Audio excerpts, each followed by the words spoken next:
bienvenidos a El Camino del Cuidado, un podcast que explora la filosofía del cuidado y el cuidado del ser. En cada episodio hablaremos con expertos y personas inspiradoras sobre cómo cuidar de nosotros mismos, de los demás y de la naturaleza. Aprenderemos sobre diferentes prácticas de cuidado y también exploraremos cómo el cuidado puede ser un camino para crear una sociedad más justa, solidaria y compasiva. En este episodio hablaremos de algo que parece tan cotidiano, pero que encierra una profundidad inmensa, la palabra. El fragmento que nos guía hoy se utiliza Ser ahí con la palabra y pertenece al libro Filosofía del Cuidado. El día de hoy les acompaño yo, Arlet Martínez, estudiante de Economía, acompañada de Vivian Dayana Caicedo, estudiante de Zootecnia. Sofía Sánchez, estudiante de Ingeniería Ambiental. Y John Gaitán, estudiante de Medicina de la Universidad Nacional de Colombia. Y para enriquecer esta conversación, hoy tenemos con nosotros a Santiago, estudiante de último semestre de universidad, quien nos acompañará en esta exploración sobre la palabra que escucha, acompaña y cuida. Así que prepárense para escuchar, reflexionar y sentirse parte de esta conversación, porque como dice Haldane, somos una conversación. Bueno, Santiago, antes de empezar, queremos preguntarte algo breve. ¿Qué te sugiere a primera vista esa frase, ser ahí con la palabra? ¿Qué imagen o idea te despierta? Pues, en primer lugar, yo creo que ser ahí con la palabra me remite a el peso que tiene la palabra pues dentro de nuestra vida diaria, ¿no? Nuestra interacción con los demás, el peso que tiene pues dentro de la emocionalidad de los demás, lo que nosotros representamos dentro de la mente, dentro del imaginario de las personas con las que interactuamos, con las personas que nosotros queremos. Entonces creo que en general sería como esa responsabilidad que nosotros tenemos en el momento de entablar una conversación, una relación con otros en general, ¿sí? Y el rol que uno tiene como un agente relevante dentro de las emociones y el sentir de las demás personas. Vale, el texto que nos guía inicia con una idea muy poderosa relacionada a lo que nos acabas de comentar, y es que después de escuchar en silencio es importante el gesto de la palabra, con el cual quien tiene cuidado demuestra haber acogido el decir del otro. Eso nos recuerda que el cuidado no empieza hablando, sino escuchando con atención. Sí, escuchar no es solo oír, es abrir un espacio interior donde el otro pueda existir. Cuando alguien nos escucha de verdad, sentimos que nuestra palabra tiene lugar, o sea que pues nos sentimos acogidos. Es interesante porque el texto también dice que somos una conversación. Eso vale más allá de decir que hablamos mucho, significa que nos construimos mutuamente a través del diálogo. Exacto, la palabra que cuida es aquella que nace de esa escucha. No busca corregir o imponer, sino responder con sentido desde la presencia. Santiago, desde tu experiencia como estudiante, ¿sientes que en los espacios académicos se practica esa escucha cuidadosa? ¿Qué diferencia notas entre escuchar para responder y escuchar para comprender? Bueno, pues yo estudio ciencia política y es curioso como este tema de la escucha, de la interacción, porque precisamente como que el debate es algo constante dentro de los ejercicios pedagógicos que se encuentran pues en mi carrera. Entonces yo creo que falta, sinceramente hace falta bastante como esa capacidad de las personas, de nosotros estudiantes de ciencia política al menos, por ejemplo, de estar abiertos a opiniones diferentes a las de uno, y generalmente uno tiene como ese sesgo, ¿sí? De confirmación. Entonces todo lo que no me da la razón lo descarto, automáticamente lo califico como algo negativo, muy bajo la lógica de amigo-enemigo, y catalogar todo dentro de esas dos categorías, ¿no? Entonces creo que sí hace falta, ya hablando de manera más general, por ejemplo, de la universidad, sí también absolutamente la capacidad como de, o mejor dicho, la intención de escuchar de las personas a veces es mínima, ¿sí? Y nos quedamos tomando todo de manera muy personal, no teniendo como la empatía suficiente para tener esa capacidad de escuchar de manera activa y consciente lo que la otra persona tiene que decir. Entonces creo que sí hace falta bastante esa intención, porque más que capacidad yo creo que es la intención de uno empatizar con la otra persona y de conocer su punto de vista de una manera muy precisa. Entonces podríamos decir que escuchar con cuidado es la primera forma de ser ahí, es la base de una palabra que realmente acompaña. La palabra como don. El texto recuerda a Platón y su idea del don de los discursos. La palabra cuando nace del cuidado se vuelve un regalo, o sea, como un gesto que no impone, sino que se entrega. Y es un don que puede curar o herir. El texto lo dice muy claramente. El lenguaje puede ser medicina, pero también puede ser veneno. Por eso, hablar con cuidado es también una forma de responsabilidad ética. Y sí, a veces no somos conscientes del poder que tiene una palabra dicha sin pensar. Una frase puede abrir o cerrar un mundo. Y lo bello es que pues, la palabra que cuida no necesita adornos. Como dice el texto, una palabra es simple, sin oropeles retóricos. Las palabras más simples, cuidado, gracias, bien, verdad, perdón, son las más profundas porque llevan la intención para el encuentro, pura del encuentro. Y la palabra verdadera no siempre es dulce, puede doler, pero como dice el texto, aun cuando produce dolor, desencadena un proceso de autocomprensión. La palabra que cuida no es complaciente, pero sí es honesta y amorosa. Y bueno, Santiago, ¿has vivido alguna situación en la que una palabra, quizás difícil, te ayuda a crecer o a comprenderte mejor? ¿Podrías contarnos brevemente cómo esa palabra te cuidó, aunque no fuera cómoda? A ver, bastantes. Yo creo que todo el mundo tiene como experiencias en las que le ha dolido como escuchar una verdad, pero en realidad eso como que ha ayudado bastante a crecer, ¿no? Desde un ámbito personal o académico, yo diría que académicamente sí hay momentos en los que como la retroalimentación de ciertos profes también me ha hecho caer en cuenta como de ciertos rasgos de un perfil profesional, por ejemplo, y ciertos elementos que me doy cuenta que debo mejorar, que de pronto no es lo que yo quería escuchar, pero sí es algo que necesitaba escuchar. Y yo creo que esta es la diferencia, ¿no? Entonces, pues, en un ámbito académico, sí, desde luego, como que la retroalimentación es una verdad que uno a veces le duele escuchar porque la confrontación es, pues, inherentemente incómoda para uno, ¿no? Y ya en un ámbito personal, sí, claro, o sea, yo creo que hay particularmente, por ejemplo, en momentos con amigos en los que uno pide consejo, y yo creo que lo que también caracteriza a un buen amigo es precisamente que uno le cuente la verdad, ¿sí? Y le diga a uno la verdad, por incómoda o por, digamos que no alineada con los pensamientos que uno tenga, que ésta sea. Entonces creo que en esos momentos personales en los que he pedido consejo a amigos es también una de esas situaciones en las que he escuchado verdades que, si bien me incomodan, me hacen crecer como persona, y es parte como de precisamente crecer.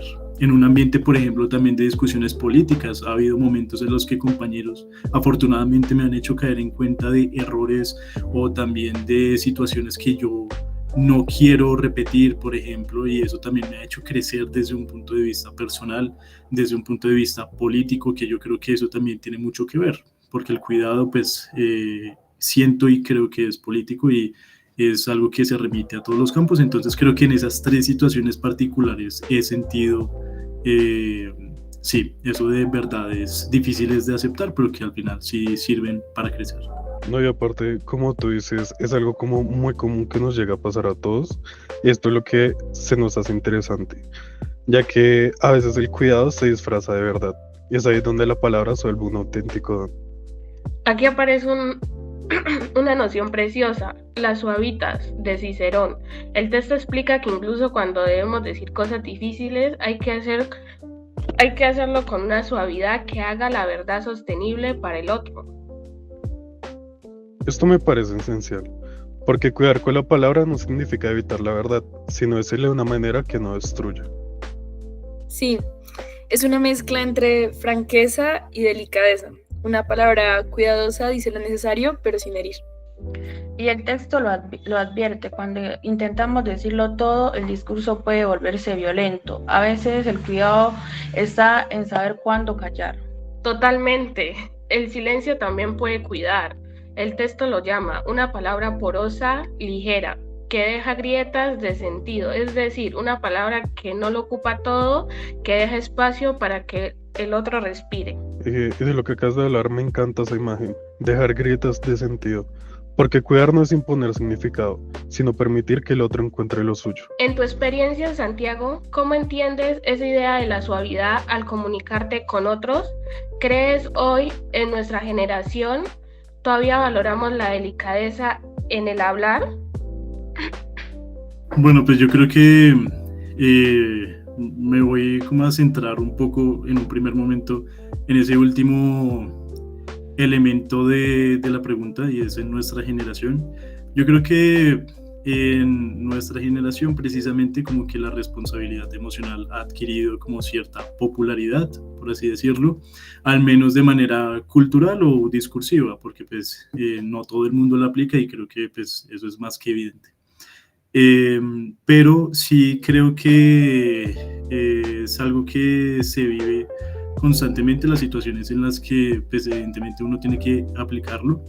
Yo pues digamos que entiendo eso también, como uno tener una percepción en la que, claro, uno tiene como una línea muy muy delgada entre lo que es crueldad y lo que es sinceridad, ¿sí? Y entonces uno tiene que decidir también cómo comunicarse de manera muy asertiva. Yo creo que eso es principal. Una comunicación muy asertiva y no tener miedo de decir las cosas, pero al mismo tiempo no ser demasiado, ¿cómo decirlo?, directo, porque pues evidentemente eso lastima a la persona. Yo creo que eso se remite también como a la responsabilidad como concepto, ¿sí? Que uno es constantemente responsable de lo que uno dice, ¿sí? Y todo lo que uno dice tiene algún tipo de consecuencia. Entonces creo que a veces nos hace falta también como concebir o como reconocer algo como esa responsabilidad como algo que está siempre como en nuestro actuar en cualquier ámbito, ¿sí? Entonces para nosotros es muy fácil ver a la otra persona como un objeto y a nosotros como sujeto, ¿sí? Entonces yo interactúo con el objeto y está por allá, pero yo soy diferente, ¿sí? O sea, yo soy el que está habitando el espacio, y la otra persona es algo diferente que yo no conozco. Pero es todo lo contrario, ¿sí? Porque pues evidentemente nosotros somos sujetos todos, nosotros somos seres vivos y estamos en una relación constante de interacción, a veces ni siquiera verbal, sino también por medio de las acciones físicas. Entonces creo que concebirse como parte de un cuerpo político, social, es muy importante para tener la conciencia de esa responsabilidad. Y cuando uno tiene esa conciencia de que uno compone un cuerpo, pues entonces ahí uno ya dice, tengo que cumplir mi parte y tengo que cuidar el cuerpo que yo compongo. ¿Y cómo es eso? Pues cuidando a los otros cuerpos. Ahí ya hay un nivel de responsabilidad muchísimo más grande.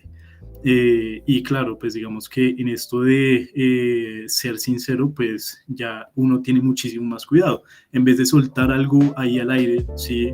Algún tipo, no sé, de insulto, algún tipo de verdad, uno ya dice como, esa persona siente como yo, ¿sí? Y va a transmitir toda esa como energía. Pues yo soy bastante escéptico, pero pues como que creo que la palabra sería como esa energía, va a transmitir como esos pensamientos, esa ira, esa indignación a otras personas, y eso es algo que daña el cuerpo social en general.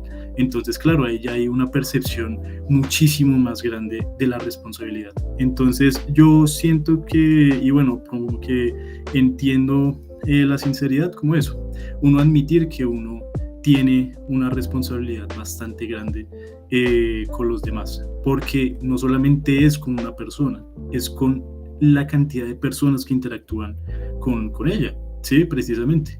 Entonces ahí ya es cuando uno admite que uno, cuidando al otro, cuida a todo el mundo, y eso llega a niveles que uno no se imagina. Entonces creo que sí, es caminar con muchísima responsabilidad en esa línea entre ser cruel y no ser sincero, sí, ser deshonesto.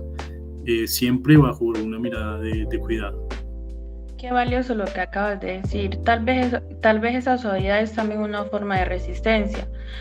Digamos, cuando cuidamos el tono, la intención y el ritmo de nuestras palabras en medio de tanta prisa. El fragmento del texto pues concluye con una enseñanza muy profunda. A veces cuidar no requiere de palabras, basta con ser ahí. Ese estar ahí no es pasividad, es una forma activa de presencia, estar disponible sin necesidad de intervenir. Es lo que el texto llama disponibilidad pura, saber que el otro puede contar contigo, incluso sin decir nada, puede ser una de las formas más humanas del cuidado. Y eso también es comunicación, porque incluso el silencio, cuando está lleno de tensión, dice algo, dice estoy contigo. En un mundo que muchas veces nos empuja a llenar los vacíos con palabras, aprender a estar en silencio es un acto de cuidado y de respeto. El silencio se convierte entonces en una forma de hospitalidad y acogimiento. Dejamos que el otro entre en nuestro espacio sin tener que renunciar a sí mismo. Sí, y quizás ahí está el sentido más profundo del fragmento, cuidar ahí, cuidar con la palabra y también cuidar desde el silencio. Para cerrar, Santiago, ¿qué significa para ti ser ahí? ¿Cómo entiendes esa forma de cuidar desde la presencia, incluso sin usar las palabras? Bueno, pues yo creo que principalmente es hacer sentir a la otra persona acompañada, ¿sí? No hacerla sentir sola, sino que todo lo contrario, que tiene un círculo de apoyo, que en cualquier momento puede buscar un apoyo emocional, puede buscar otro punto de vista, y siento que eso también tiene mucho que ver con la vida en comunidad, ¿sí? Como uno hace parte de un tejido social. Eso me parece fundamental, porque es algo que se ha venido perdiendo por los procesos propios de un sistema que individualiza. Sí, nosotros crecemos individualizados y en un proceso constante de cortar los lazos que nosotros tenemos con las personas que habitan el territorio a nuestro alrededor. Sí, tanto así que el territorio se desintegra y ya no es un territorio entendido como un espacio físico en el que se tejen relaciones entre seres vivos, sino que al contrario, eso trata de reducirse al máximo.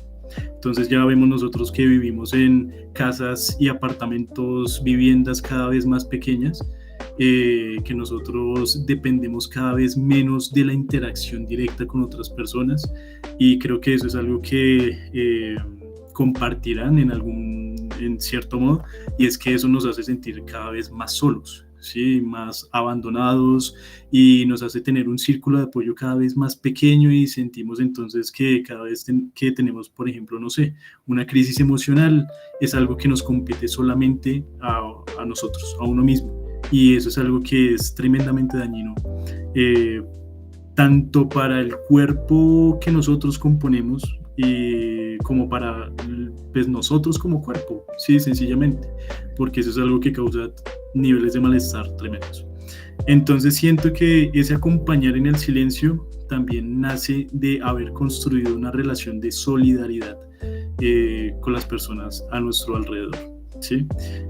Porque cuando nosotros estamos cómodos con el silencio de otra persona, con su sola compañía, es porque ya nosotros sabemos que esa persona puede protegernos y que puede cuidarnos también, ¿sí? Es eso, yo creo que de ahí nace, porque nos da la seguridad de que esa persona es capaz de atender nuestras preocupaciones de una manera pues, responsable.